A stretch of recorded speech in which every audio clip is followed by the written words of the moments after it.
Good afternoon, everybody, and thank you so much for joining us today for our webinar on Spearfish Security's webinar on Nigerian elections 2023 and the security challenges that surround those. I think we've still got a few people going to be coming in, but just in case you haven't done a webinar on Teams, which I'm sure most of you had, their cameras and microphones have been switched off, but there will be an opportunity at the end of the presentation for Q&A. So just let in a couple more people.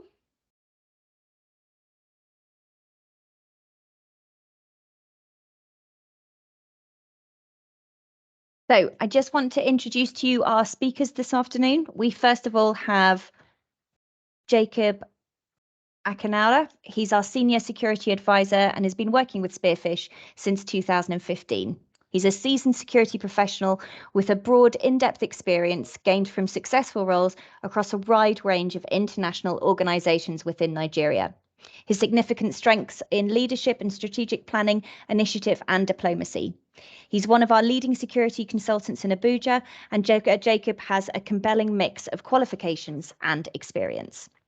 We also have Mr. Neil Peckham, who unfortunately is lacking in voice this afternoon, so will be around for the discussions and the Q&A afterwards. But since COVID-19, Neil's been based in the UK, but he is our West Africa country specialist and security advisor. Neil's been working with Spearfish since 2018, but before then was a deployment manager for the Sub-Saharan Africa Stabilization Unit for the FCDO, and was also a development officer and operations manager at Adam Smith. So as I mentioned before, after the presentation, there'll be plenty of opportunity to ask both Neil and Jacob some questions, but it's just left for me to hand it over to Jacob. Thank you very much. Thank you very much, Rosie. And good afternoon, ladies and gentlemen, and welcome to this presentation. Like she mentioned, my name is Jacob Akinala, and I'll be anchoring the program or the webinar today.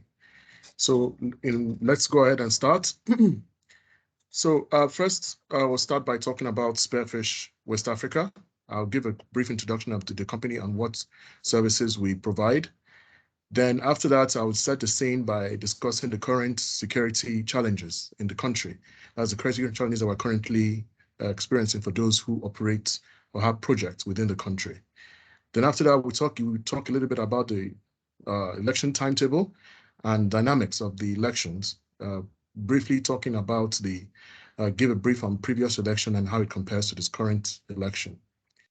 Then we now move on to election scenarios, where we talk about likelihoods, what is likely to happen, and hopefully the best scenario that we hope would come up in the next year's election.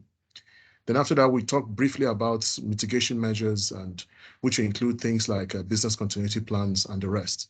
Then finally, we're going to talk about the duty of care platform. It's a product of Spearfish, and how it can help the projects or for those on this call in the coming elections. Then finally, we end up with a Q&A session, and Neil and I will come in and receive your questions and how we can support you. So next slide, please. So who are we? Who is the Spearfish West Africa or Spearfish Security Company? It's a bespoke security company with operations around the world. And we've been in operation now for in Nigeria for 10 years. We are a niche company that we focus a lot on quality and providing services for the clients around the world. We are focused in West Africa, and we're a subsidiary of the UK office. And we are a Nigerian registered company, of course. So what services do we provide in specific? We provide security risk assessments and security policy and plan writing, and capacity building in terms of training, and so that's security awareness training, and journey management security, as well as duty of care. Something I'll talk more about in the previous, in subsequent slide. Next slide, please. So first, I'll start by talking about the security challenges in the country. I'll first start, of course, in the Northeast. And for those who are following the Nigerian news, the Northeast has experienced fight against terrorism since 2009, and it has been consistent all these years, even up to 2022, and we expect, of course, for it to continue into 2023. So most of the attacks are in forms of illegal checkpoints, direct attacks, suicide attacks, and kidnap. So next is in Northwest and North Central, where over the past 5 years, they've experienced an upsurge of criminal gangs that operate and in ungoverned spaces within the states highlighted. So of course, most of their attacks, most of their modus operandi is, of course, the use of kidnap, armed attacks, on rural communities and all forms. And of course, within this area was the recent attack in the jail attack in Kuje, as well as the rail attack between Abuja and Kaduna. So next is the Southeast, where over the past few years, we've seen an insurgence of Biafra separatist groups that have, caused so much trouble and attacks, both in civilian and military targets throughout the region. And recently, they've, spoken about their plans for the coming elections, asking people within the region not to vote. And even the ones that have even asked people to vote have said if they don't vote for people from within the region, that they should expect some level of violence. Then within this time, of course, we had the issues of strikes throughout the country. And in this year we've experienced so much strikes in the likes of ASU, that's the student union body, as well as electricity unions, airline unions, the NSAS strikes that, the anniversary strike that happened in October. So this amongst so many other strikes so many other civil unrest activities that happened this year. We expect, of course, some of them are still not over, and they expect them to roll over into 2023. Then the issue of criminality, of course, this is something that is common among every major country, every country around the world. Of course, major cities, of course, become major targets. So issues like kidnap, armed robbery, highway robbery, and the rest of it. Then another major issue that's experienced this year that we're still not out of course, is the issue of flooding. And the flooding, of course, happened in so many states around the country. And during this time, it displaced more than 2.5 million. I think from the latest figures, about 3 million people have been displaced, mainly, along locations along major rivers and low-lying areas. So, of course, property worth billions of naira have been destroyed, and so many people have also died in the process. In the health sector, the major issue, of course, outside COVID-19 was cholera, the cholera outbreak that has led to the deaths of over 2,000 people, or confirmed cases of over 2,000 people and deaths of over 200 people. And there's still the threats of Ebola, which has been spreading in several African countries, mainly in Uganda. Then the big issue now, as we end the year, is, of course, the economy, the failure of the naira, as well as the inflation figures, which are gone through the roof at 20.77%. So these are just the current challenges that the country is facing, not talk about the coming election. So the map you see in front of you is our risk map based on security assessments of the country. Next slide, please. So on the elections, this diagram shows a comparison between Nigerian population growth since 2011 compared to the registered votes, as well as the actual votes that have actually taken place. So the top line there is the Nigerian population group, which grew in 2001 from 160 million to now 210, or about 210 million. That's until we have the census next year. Then the next line is the growth in registered voters, or the number of registered voters through the years since 2011. As you can see on the graph, we have 73 million registered voters in 2011, and followed by 2015, which dropped to 68 million. It rose up to 84 million in 2019, and this year we now have 96 million voters, which is the highest we've had in Nigerian history. As you can see, it sort of follows the growth of the population. But what's the most worrying is the drop in actual voters. So in 2011, it went from about 40 million voters, dropped down to 29, and within the next 4 years, it dropped further down, by 10, down to 28 million voters.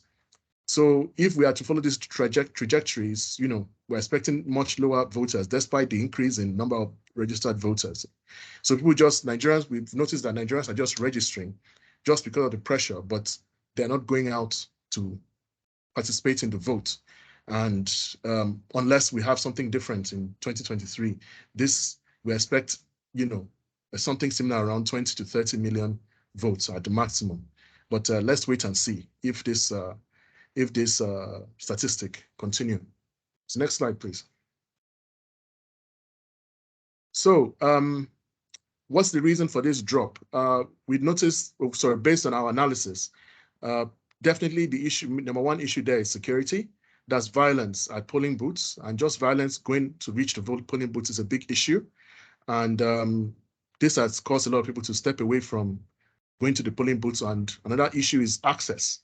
So this will be a major problem in the coming year, especially with the major floodings that have happened this year. So places like that have been affected by the flooding, like Bayelsa, are going to, of course, have less people having access to the not just make people going out to vote, but even also the INEC officers actually reaching the locations to actually carry out voting activities. And a lot of infrastructure has also been damaged in the process. Then regarding violence, also they've been, because of the things that were highlighted earlier, which is the issue of, the different parts of the country that have experienced high levels of violence, people would rather stay safe and stay at home than actually go out to vote. Then the feeling of their votes not being counted is also another issue, and also apathy of Nigerian voters. People feeling that them going out to vote doesn't make a difference anyway, unless this changes, because this particular vote is more of a populist. It will probably be more populist than most previous elections. Then who are the 4 leading candidates? Of course, we have Bola Ahmed Tinubu, who is the leading candidate, the presidential candidate for the APC, which is the ruling party. And APC, of course, he has decided to pick a Muslim running mate, which caused a lot of uproar coming up to, building up to this election. Then next we have Peter Obi, who is leading the Labour Party. He has picked he's a Christian and has picked a northern Christian Muslim candidate, going by Nigerian way of selecting candidates. Then Kwakwanso is also the NNPP candidate, who is the former governor of the North. He picked a southern candidate as well, who is a Christian and a bishop. So that is hoping he would send a message with that. Then we have Atiku Abubakar, who is a PDP presidential candidate. He also picked a southerner, a governor of from the south, to be his running mate. So this, judging by the news over the past few months, this election is going to be, and also based on the selection, it's going to be mainly based on ethnicity and religion, but also a drive for change. And this is something that has been noticed, just similar to what we had in 2015. Then we're going to have a governorship election in 31 states. And this will be the first time in a while that geopolitical rotation hasn't become a major issue, has taken a back seat in the election since 1999. So usually everybody expects that once we have a northern candidate, we have a southern candidate in the next election. This is the first election that it seemed to be very open. Next slide, please.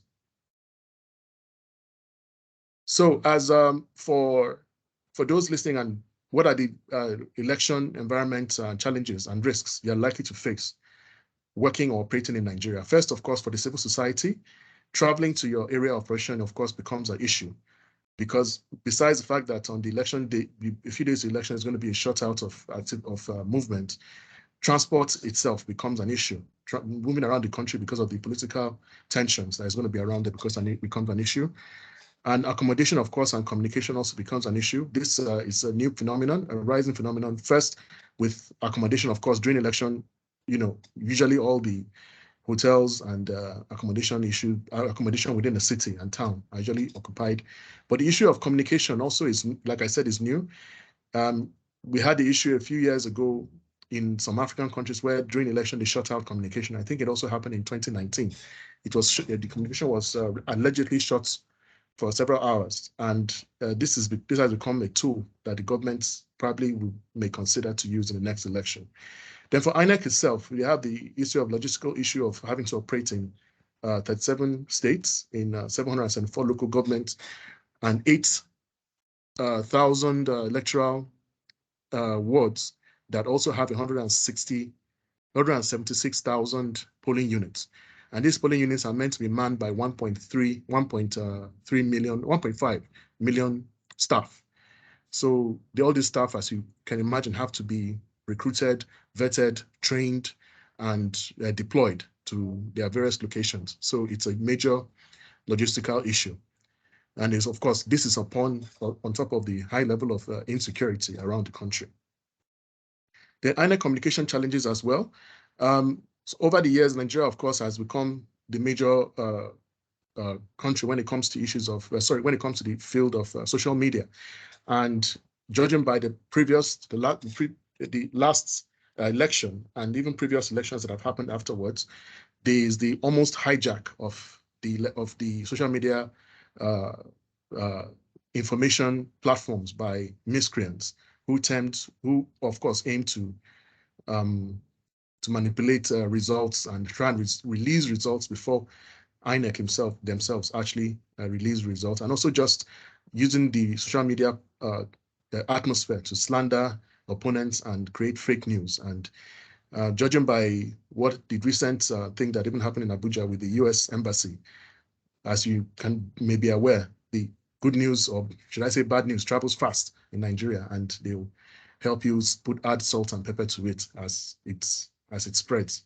So these are the major challenges that one is likely to face. Just getting the actual news itself has become a major challenge for different organizations and groups. Next slide, please. So this is the election timetable, and I'm sure many of you already have a copy of it or are monitoring it based on what was released by INEC. Currently, we are at we've just gone past the start of the campaign for governorship and state house of assembly. So next is January, when they release the voter register names, January 30th, and that would lead to the very soon we'll have the last days of campaign for the presidential election. So the presidential election itself will start in 3 days after that, which is on the 25th of February, when the presidential and National Assembly elections would occur. Then after that, we will have on the 9th the end of campaign for the states and States House of Assembly elections campaigns, followed by the governorship elections 3 days later on the 11th. Next slide, please. So what are the additional threats we're likely to expect? Of course, we have the issue of climate change, which of course leads to food insecurity and drought, and of course flooding. Then the issue of corruption. There's still a lot of mistrust for the government, especially in the issues of mismanagement of resources, leading to government, which has led to an increase in government borrowing. Then the issue of energy scarcity, mismanagement of power generation, and creation of petroleum products becomes an issue. But in comparison to the previous election, what are the major differences that has made this election has more tension compared to previous one? Of course, the issue of inflation. In 2019, the inflation figures was 11.4% compared to how it is now at 20.77%. Unemployment has risen from 25% in 2019 to 33% in 2020 by according to 2021 figures, and I'm sure it's going to be a lot higher, as the Bureau of Statistics release these figures. Then poverty figures, which was 40% in 2019, has risen by 14% to 42.6%. Then, of course, the one that is in the news, has been in the news the past few days, is the issue of Forex and the drop in the Naira compared to the dollar. I heard that there was a little bit of recovery this past few days due to the policy by the central bank, but it's hovering around the price of 439 Naira to the dollar. And in the black market, of course, it's between 800 and 900 Naira. So these additional threats has put a lot more pressure on the government and on the coming election. And it's something for us to have in mind when we make decisions and make plans for the coming election, for the coming year, and preparations for the coming year. Next slide, please, Rosie. So following up from that, this is a data showing food insecurity, around the country. And the areas that, of course, I like to focus on are the ones in amber, which, of course, is as in relation to the conflict that are around the country. So the likes of the Northeast, Northwest, and parts of the Middle Belt, and a rising food insecurity issue in the Southeast and South region as well, South Central region of the country. So if we switch to the next slide. So this shows, of course, these are the areas where issues of banditry and insurgency in the Northeast, IPOB, the rise of Biafra-led separatist groups, as well as banditry in the Kogi area of the central part, as well as where the hardest hit areas with the flooding are. So this map is a clear demonstration of the effects and the issues that will be faced with voting in these areas. And we'll look at the statistics, probably we'll do the analysis of the statistics after the elections, and you'll see that the voting, of course, will be much less in these areas that have been identified. Next slide, please. Wow. So these are the 3 scenarios we're looking at for the coming election. So first, for the best, we have the best likely and worst scenarios. For the best scenario, we're hoping, that we'll have a very clear campaign that will be free from things like slander and TV attacks as the election progress. Then, of course, the campaign, will be based on, there'll be less interference from the government, and we'll have slightly higher voter turnouts. That's against the graph that I showed in the previous slides. But what is likely going to happen, of course, is the election. Of course, there will be interference from people within the government. That's at state level. So we already have issues like that, for instance, in Kaduna and in Rivers, where you have governors, trying to influence election through violence and through influencing thuggery. Then, based on the graph that we saw earlier, we expect a slightly lower turnout compared to previous election. That's if the graph continues based on the trajectory that we've seen. Then voting along ethnic lines is something that, of course, is a very big problem, because even as of today, if you ask an average Nigerian who he will vote for, he already know who you had decided to vote for months ago, even before the campaign itself even started, or the candidates have even come out to express what their plans is after the election, which none of them have actually still come out to openly speak about, because they don't even attend. They've been avoiding things like debates and even coming out with proper manifesto, whereas most Nigerians have already decided who they will vote for based on either ethnic lines or based on the change that I spoke about earlier. So this is most likely what's going to happen. Then, of course, the worst scenario, which we're not hoping for, is widespread violence based along ethnic and religious lines. Then the issue of separatist groups carrying out disruptions, election disruptions in their enclaves. So the likes of the group IPOD that have made threats, if they actually decide to go ahead with their threats when the election time comes. Or you have issues like the groups that are in the Northwest or the Northwest and North Central deciding to take control of the election manipulate the election in their own areas, because many of them have come out saying that the elections will not hold wherever they control. Some of them have come out saying that, especially those in Niger State and Sokoto. So what are the triggers for these different scenarios? The first one, of course, is, if we have less involvement in the government in the elections, which, to be honest, is currently on with the likes of Buhari, who hasn't come out to influence the election, even though it's happening at some state levels. Then if we have candidates that are actually sticking to their campaign and what they can do, rather than having to decide to take advantage of the ethnic or the religious divides of the people. So when you look at all these triggers, we know that, okay, we're expecting a smooth transition. But sadly, what we expect is, of course, them taking advantage of it. And as the elections get closer, people in government deciding to use the instruments of government, the likes of police or whatever, to try and manage or try and control election outcome. Then when we triggers for worst case scenarios is if, for instance, we begin to notice actual violence as we approach the election, where you have people being not just intimidated, but actually widespread violence in different parts of the country.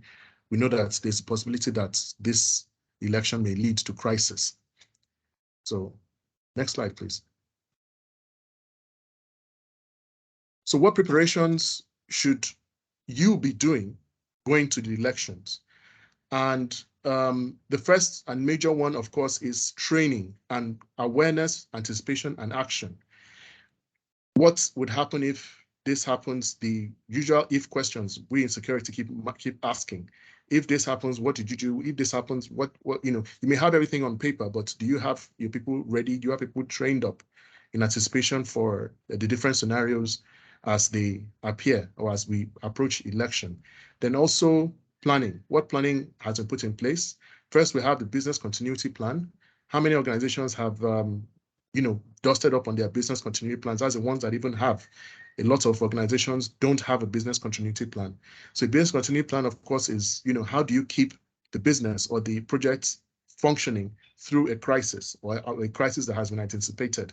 If there's a flood activity, how do you keep the business running? What's the information that has been collected by the project? How do you keep it safe? Staff that are out in high-risk locations, how do you keep them functioning? Do you carry them out on hibernation? Do you have funding set aside for that? Do you have enough vehicles in case there's need for evacuation? And all this has to be not just documented, but the scenario, desktop scenario has to be carried out. So you know that you don't just have this on paper, you don't just have the funds set aside. Everything has to be in place and practiced. Then you have the hibernation, location, and evacuation plan. Simply, of course, that means, do you have already designated hibernation locations? Do you have relocation locations next to the airports, or, have you already, do you have funding that have been set aside to move staff, large amounts of staff? Do you have enough vehicles? Has all that's been put aside? Do staff know these locations? Do they have the communication wherewithal to be able to make communications in case there's a shutdown? Do you have sat phones? All this have to be not just talked about or set. You have to have experts to have gone through it for you and decide on what actions haven't been done and what to do. Then emergency response plan. If there is an emergency, what do you do? Do you have connections with the MOPOL, with the police, ready to help your team? Do you have their contacts already in the documents and all that? And a crisis management plan. If a crisis does happen, a staff is killed or a staff has been kidnapped, what are the response procedures that have been put in place in your crisis management plan? Do you have it documented? Do you have it checked? So these are the preparations that we expect companies and projects to start doing from now. And if those that haven't, I know that a lot of projects may not have even started. And the ones that have already started, have you practiced? Have you contacted the right people to help you run these things through? Next slide, please. So Spearfish, just ending this with talk a little bit more about Spearfish and our services. In terms of response, we have a crisis planning experts that work with the company, crisis preparation and response, how to respond and learn from issues.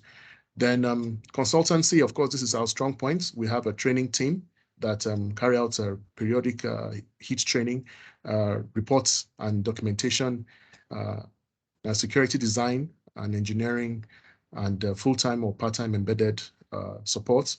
Overwatch regarding our journey management setup based on the DOC, that's the duty of care platform, which we've just recently upgraded. So providing protection for people traveling from one location to the other, and just general security management, the journey management, Overwatch. Then our duty of care platform, of course, regarding alerts, we plan to have a very robust alert system and verification of news during the election, as well as we've developed countrywide and region-wide security risk assessments already, as well as the global risk map, which shows different high-risk areas for the different locations. So yeah, so this is where next slide, please. So I've done here. Thank you very much for your time, and I think we're now in the discussion session. I'll leave it to Rosie to organize that. Thank you very much. Thank you very much, Jacob. That was really interesting and really covered a lot of ground there. I'll give you a couple of moments to just rest your voice. And if anybody wants to put a question in the Q&A section, but actually, Aaron put in quite an interesting point that, Neil, I don't know if you might be able to cover off for us. Earlier in the presentation, when we were looking at, Jacob put on the map our risk levels and mentioned about that our northeastern parts of Nigeria are not rated as extreme risk as they are sometimes in other organisations. And I wondered if it might be just a good time to talk about our risk levels and how we put them together and how we use what our risk levels are. Yes, well, we use a 5x5 matrix for the risk assessments of the various states, but we also take into consideration the advice to international staff that is given via the various diplomatic missions in Abuja. So the bottom line from Spearfish's point of view is to try and facilitate the ability of organizations to deliver, whether it's an aid project, whether it's business in the field, investment, whatever. Our aim is to try and support with realistic risk mitigations in place. So we try and avoid putting it as an extreme level, because that basically is a no-go. And many of our clients want to get into that area for various delivery reasons. So that's one of the reasons why we don't consider it, a no-go area as such. Thanks, Neil. So I don't know if anybody else had any questions for Jacob or Neil about the presentation, about the elections, or about just sort of any security challenges as an organisation you had. We're here to answer any questions this morning on that. And if maybe not here in this forum, but if you had any follow-up questions or wanted to talk about any of the things that we've mentioned, we'd be more than happy to follow up with anybody. So what we can do is we're recording this so we can send it out to you with the PowerPoint. And so maybe then if you've got some follow-up questions. So I think, yes. Yeah. Yes, Mustafa, you have a question. I'm afraid you've got to put it into the chat box or into the Q&A, whichever's easy for you, Mustafa.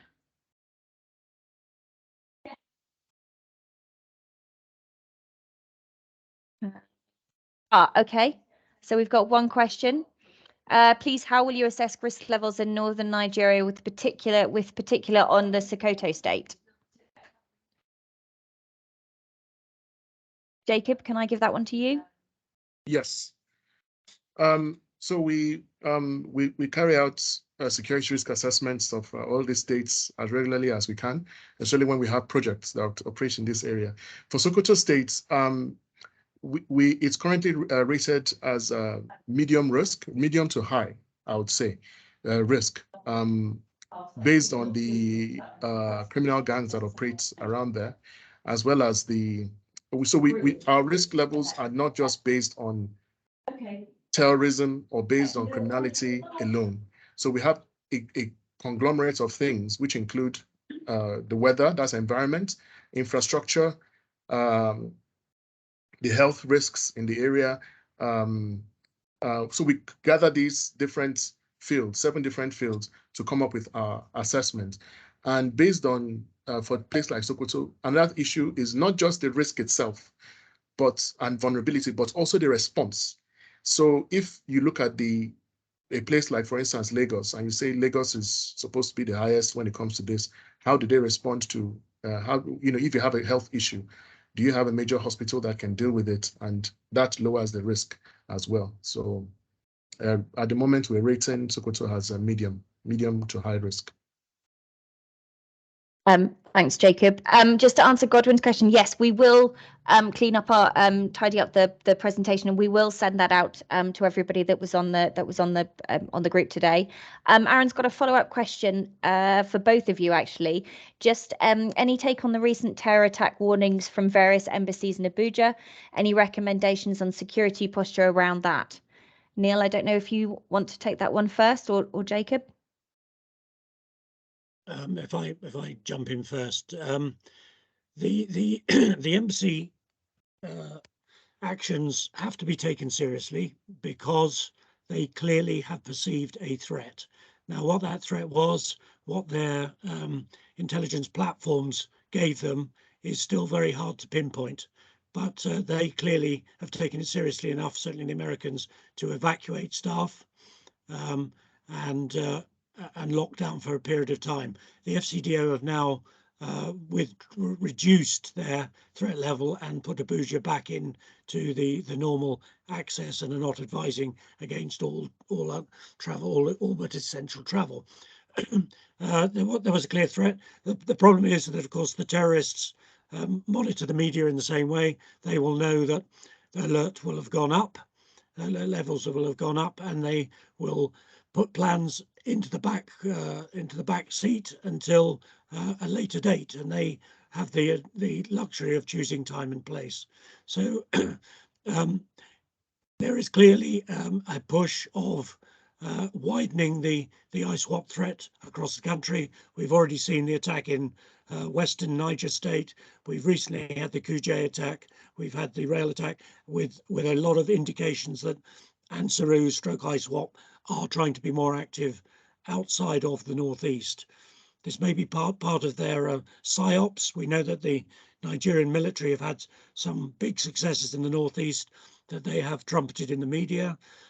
ISWAP needs to recruit. They need to show capability outside of the northeast. This is an ongoing game between security forces and the insurgency. Comments from you, Jacob? Okay. I think the best way I should answer that is by using the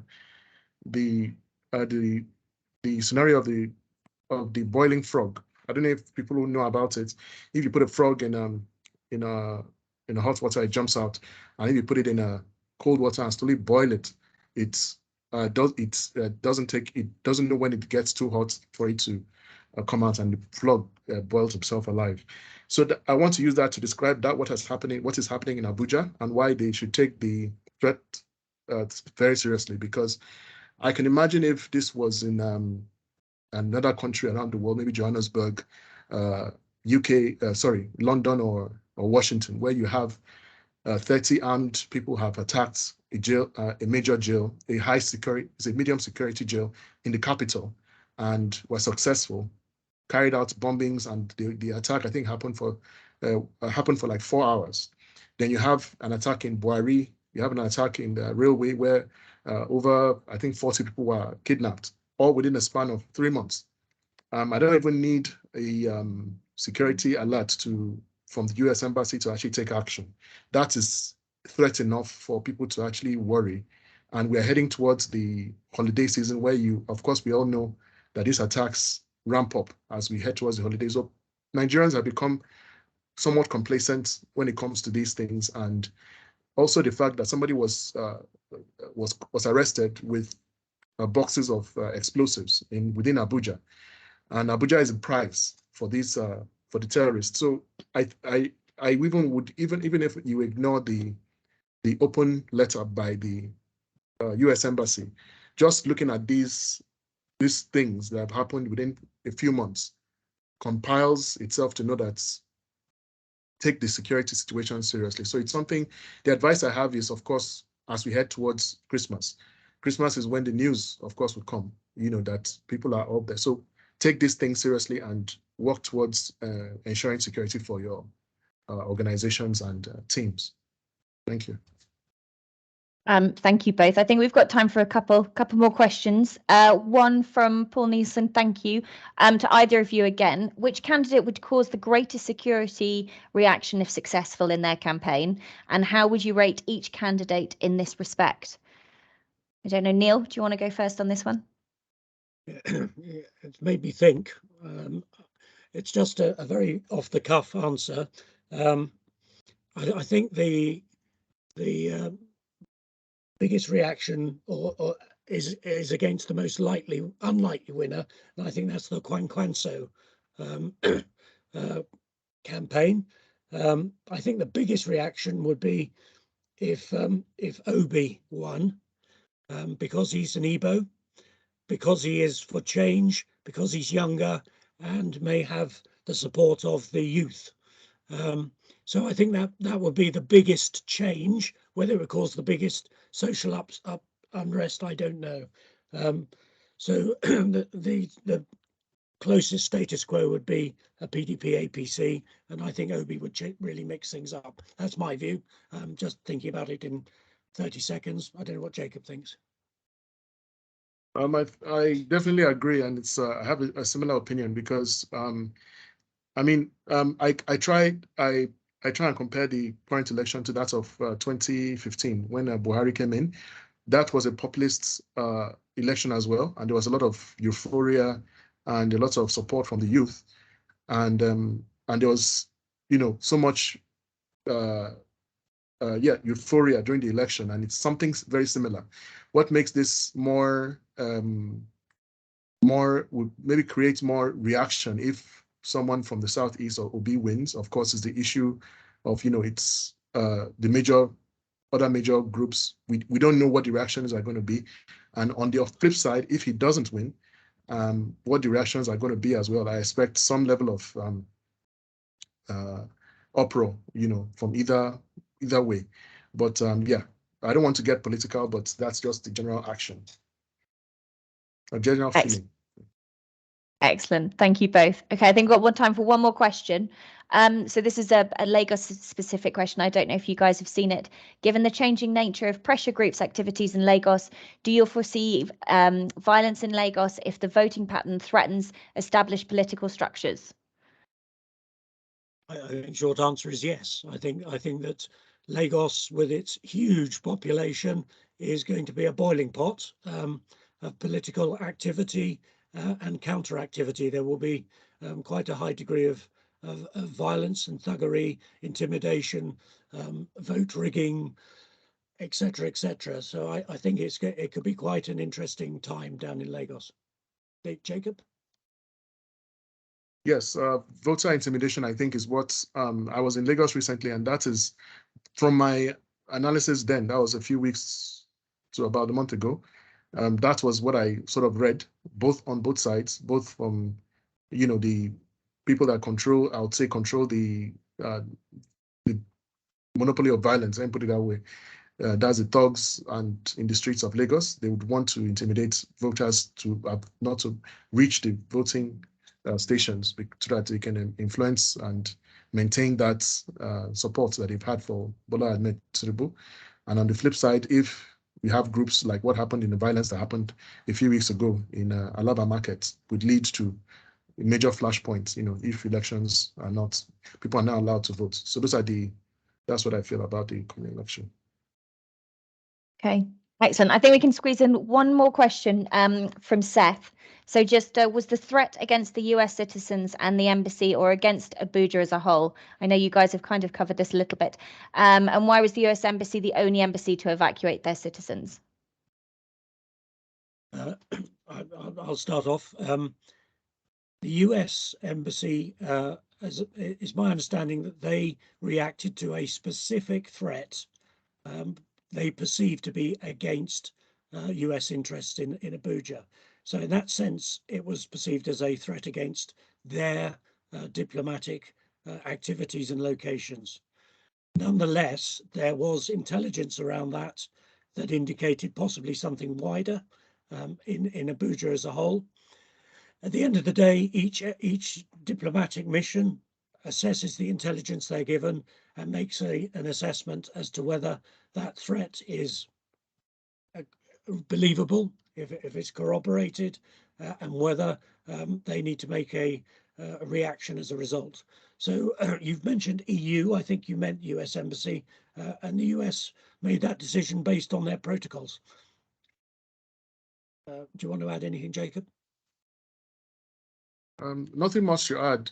From my interactions with people at the US Embassy, I think just like Neil said, it was just based on their protocol. I'm sure it was something that's, because they've given this kind of alerts through the years, and like we mentioned earlier, it's something that should be taken very seriously. I remember even the attack on a few years ago during the Nyanya bombing or something. I think they gave a warning around this time of the year, just before November. And we didn't hear anything until December, when or Christmas bombing, I think. So yeah, those kind of intelligence should be taken seriously. And yeah, it was meant to protect their people, but also it helped to that it was shared out into the public. Or I don't know how it was leaked or shared out. It was posted on their website, so it was shared to the public. Thank you both. So I think now that we're coming up to the hour and that we've been running for an hour, that I think we'll wrap that up. But just to finally answer Mustafa's question about what measures to address and the anticipated security challenges, I think, Jacob, you'll agree the measures that you put in the preparation and the mitigation slides, they're sort of the key ones to think about. And yes, all of those things that Spearfish can help and provide and support organisations with. So would be more than happy to talk to all of you or any of you about maybe putting in place and discussing what kind of mitigating measures as an organisation you'd want to put in place in the run up to the election. But thank you very much, Jacob and Neil, for your time this morning. And thank you all of you for staying online and listening to it. I think you'll agree it's been a really interesting and very topical discussion. And hopefully you'll join us for the next one that we'll hopefully have quite soon. But just left for me to say thank you very much, everybody, and enjoy the rest of your day.